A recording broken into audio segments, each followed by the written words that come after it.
In the previous module, we reviewed mechanical completion, and pre-commissioning starts up after mechanical completion. Mechanical pre-commissioning includes flushing and cleaning any piping systems and pressure testing and leak testing to make sure that all mechanical piping is intact.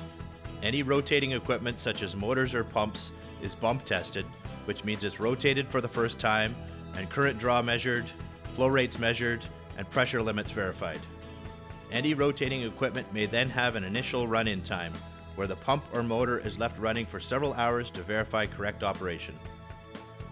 Electrical pre-commissioning includes energization of each equipment rack and confirming communication links are functioning correctly both between cubicles inside the plant and with facilities outside the plant.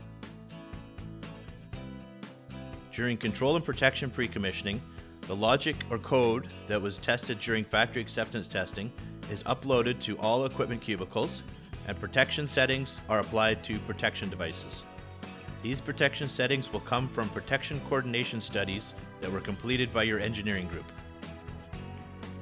As each portion of pre-commissioning is completed, your pre-commissioning checklist will be completed and results gathered into test reports. The consultant subject matter expert or client may choose to witness portions of pre-commissioning as well.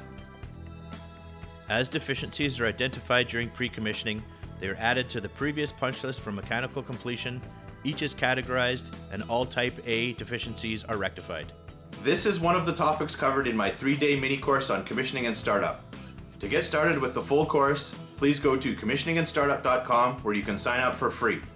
My name is Paul Turner, and I want to help you survive and thrive in your commissioning career.